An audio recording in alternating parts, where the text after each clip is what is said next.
Hey guys, this day of gym is not going to go down as one of my best. It was okay.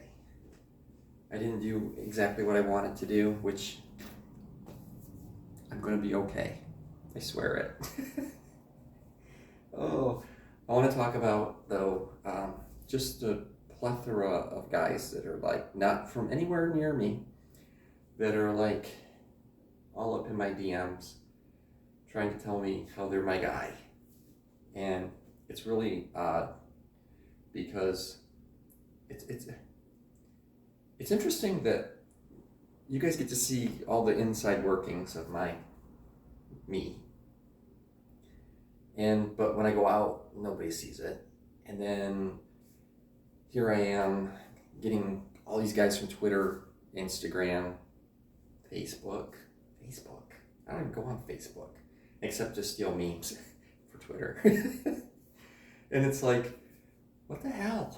What is what is the thing about living 10 states away or on the other side of the pond in either direction that draws people to me? Because literally I'm it doesn't matter who I talk to around here, nobody's interested in anything at all. And then I talk to somebody from like Virginia and they're like, you're like the perfect guy. And I'm like, I'm not perfect. I might be the perfect guy for you. I could be. I don't know that. You probably have more of an insider's view of me than you will of other guys in the world, but it's just interesting to be me standing here talking to myself and then having people give me feedback. And I'm sitting here like, why don't the guys that I go to the bars with talk to me? Probably because I don't talk back. It's really weird. If I'm standing with my group of guys, usually I'm near the edge and they're all standing here talking and I'm looking around because I'm not going to I know these guys. I can interject into the conversation whenever I want, but for the most part, it's not really all that important. They're talking small talk and I'm thinking big thoughts like, that guy over there is cute. Oh, speaking of cute guys, oh my God. Tangent, but you'll love this one. There's this guy that goes to my gym. You have to picture like this cute, fucking gorgeous blonde guy. And he is just like stacked. He's a little shorter than me. He's about like this tall. But obviously was in the military. And I'm standing there and I'm working out and I look over and he's staring at me and he's on the treadmill. And I'm like, is he staring at me? And I'm like, nah, I'm in my head. I'm in my head. You're just being foolish. He gets off the treadmill, walks right up to me and says, I knew you were in the military. And I'm like, what? My shirt. Everybody thinks I'm in the military. And my attitude. I like my attitude. And he just says, I'm friends with Chris. And I'm sitting there like, there's a lot of people on the planet named Chris. Who the hell are you? I act as if I know them. I think he's friends with my former friend, Chris. Well, we're still friends, but he just kind of like vanished off my radar. I'm letting him do that. So I'm like, yeah, I know you. He's just hot. So I'm at the gym today and he's over there working out and I'm just like watching him like, oh my God, why? That guy's beautiful. And he talks to me every once in a while. He'll like come up and say hi and whatnot. But it's like, I can sit there and stare at him and he just ignores me completely. And I'm not sure if he actually knows that's what's happening or not. There's a couple guys at the gym that I know or notice that I'm paying attention to them. I don't think it strikes them why. So when I go out, and I think it's the same way, when I'm out at the bar, I'm checking guys out, and I have guys checking me out, but it's very rare for me to actually get up the nerve to walk up to them. It's very rare for them to get up the nerve to walk up and talk to me. I must give off. And then that's not the true statement, because I talk to people. Like, I walked up to this guy and I said, tell me, how approachable do you think I am? And he's like, extremely. I'm like, what? I thought I was unapproachable. He goes, no, you're not. I'm like, then why the hell is nobody talking to me? He says, well, I give off my vibe. You can tell what my vibe is.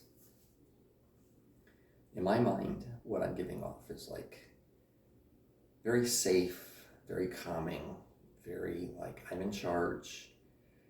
I will, you come to me with a problem, I will fix it. I've had people like stumbling drunk that I just go, okay, we're going to get you some water. And that's who I am. It's annoying. It's annoying because,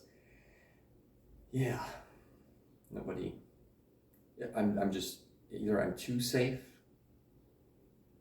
or they want a little bit more excitement. I don't know what people want. If I did, I would have this figured out. So, yeah.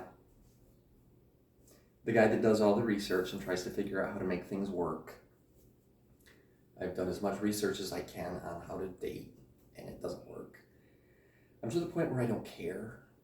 And as I'm telling people this out in the world, like my buddy that I was talking to today at the gym, I said, he says, you going out on dates still? I said, no, I haven't been on a date in like a month, maybe a month and a half. He goes, what? You were going out with somebody new every weekend. I said, yeah, I stopped that. It was a waste of time. It wasn't going to pan out. None of it pans out. And I'm just kind of like, I'm spending money on things that just don't matter. And I'm looking at what I'm now doing, which is this, does this matter? Probably not. It's not going anywhere. I'm watching my subscribers at like 360 some.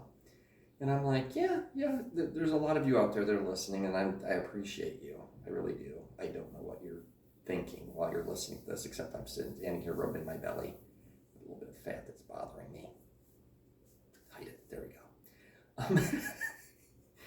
But it's like, what do I do? What's different? How do I change things? How do I make the universe do what it's supposed to do? And there are many ways that I can get that to happen for me. Like at work, I just plug away at what I need to, and then I find myself in the position I'm in right now where it's like, all of my stuff is calm. I don't really have anything going on that's like earth-shattering. I had like a big oops that happened, and it was, we don't even know how that happened. And when I presented it to my boss, he's like, oh, well, that's easy. That's not something we need to talk about. You guys already have the corrective actions in place. Oh God, we've had the corrective actions for this in place for like 5 months. We just haven't produced any parts. And he's like, oh, okay. I don't need to know anymore. Just let me know if you need something. I'm like, I need nothing. Not a thing. Except, why is this like this? And then you'll say, well, but why do you care? How do you fix things if you don't know the problem statement? Why is the world damaged? Ooh, that's a big problem statement. Why can't guys date? Detroit was like this. I moved to Wisconsin to meet somebody. I didn't move there. I moved there for a job, and then I had 2 guys like that. Actually, a lot more than that.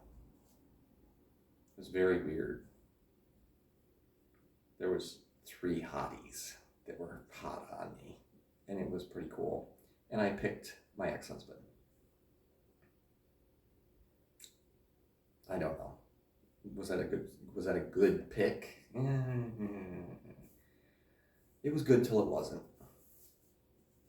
And everybody around me, after we broke up, said, thank God you broke up. And I'm like, why? Well, he wasn't the right person for you. Well, why didn't you think to say that earlier? You wouldn't have listened. Okay, you are correct. Blinders on. So, yeah, Dating sucks. Dating right now is worse. And at least when I moved from Detroit to Wisconsin, it was like the community I moved into, everybody was like relationship oriented. Like that's what they wanted. They wanted to find the right person. And then I move here and it's like these guys are messed up.